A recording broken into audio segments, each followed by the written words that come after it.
안녕하세요. 오늘은 어깨 통증과 관련해서 몇 가지 알아보겠습니다.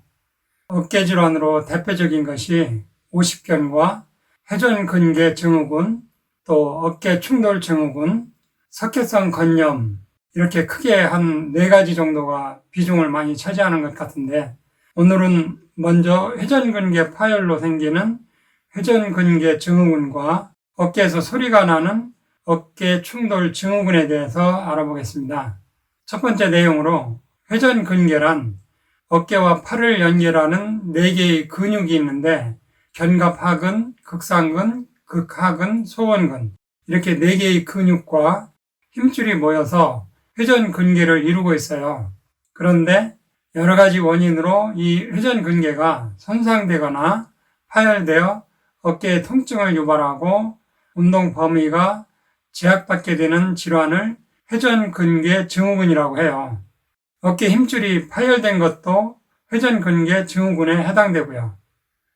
회전근개 증후군이 생기는 원인을 보면 첫째, 과도한 운동이나 무리한 작업이나 노동으로 인한 손상으로 생길 수 있는데 예를 들면 어깨를 많이 쓰는 야구나 수영선수들, 또 이삿짐을 운반한다든지 어깨를 많이 쓰는 과도한 육체 노동을 하는 직업을 갖고 있는 경우 잘 생길 수 있고, 두 번째로 반대로 너무 움직이지 않으면서 고정된 자세로 지속적인 자극을 주는 경우인데, 예를 들면 책상에 앉아서 컴퓨터를 오래 한다든지 오래 서서 완만하지만 지속적인 반복 자극을 주는 일을 하다 보면 어깨 근육이나 힘줄이 손상을 받아서 발생할 수도 있고, 세 번째로 어깨 관절과 회전근개 힘줄 사이 활막이 있는데 활막 내 염증으로 인한 손상으로 발생할 수도 있고, 네 번째로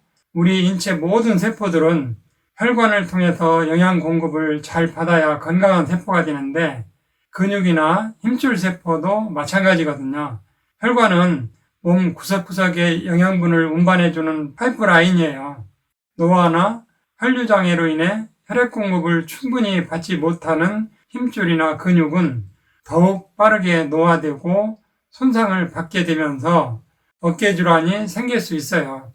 증상으로는 초기에는 통증을 느끼지 못할 수 있고, 통증이 있더라도 일상생활에 큰 불편을 느끼지 않을 정도로 심하지 않지만 염증과 함께 손상이 심해지면 팔을 들어 올리거나 옷을 입을 때 뒤로 돌리는 가벼운 동작도 어려울 만큼 운동 범위가 축소되면서 통증이 심하게 나타나요. 심할 땐 식사 때 수저질도 힘들 때도 있고, 팔을 위로 들어 올리지 못해 머리를 빗거나 옷을 입고 벗는 것조차 어려워질 수 있고, 통증은 야간에 더 심해지는 경향이 있어요. 두 번째 내용으로 어깨 충돌 증후군은 어깨를 덮고 있는 견봉과 윗팔뼈 사이 간격이 좁아지면서 어깨를 움직일 때마다 어깨 힘줄과 견봉이 자꾸 부딪히며 통증과 염증을 유발하는 질환을 말하고, 움직일 때마다 뚜둑뚝 소리가 나는 것을 어깨 충돌 증후군이라고 합니다.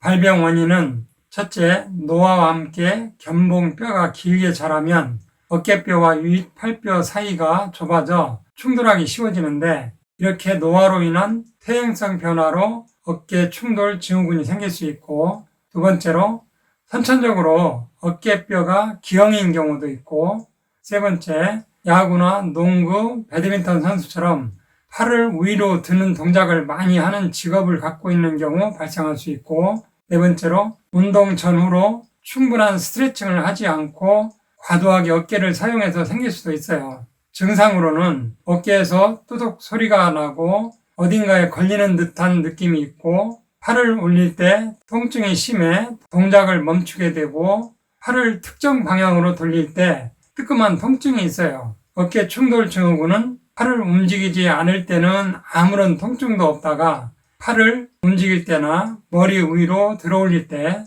주로 통증이 나타나는 특징이 있는데, 예를 들면 머리 빗질이나 목을 씻을 때, 옷을 입을 때, 대변 후 뒤처리할 때, 뒷주머니에 손 넣기와 같은 일상적인 동작들조차 통증 때문에 하기가 어려워져요. 밤에 통증이 더 심해지고 아픈 쪽으로 누워서 잠자기 힘들어지고, 치료 방법으로는 병원에서 소염 진통제나 근육이완제, 스테로이드 주사를 쓰기도 하는데, 이런 방법을 해도 그때뿐이고 이미 만성화되어 자주 재발한다면 이럴 때는 세포를 살리는 한방과립과 영양요법으로 꾸준히 관리해줘야 근본적인 치료가 가능해요. 구체적인 한방과립과 영양요법은 다음 시간에 오십견과 석회성 건염을 할 때 겹치는 부분이 있으니까 종합적으로 같이 해보기로 하고, 오늘 천약사의 건강과 약 이야기는 여기서 마치겠습니다. 감사합니다.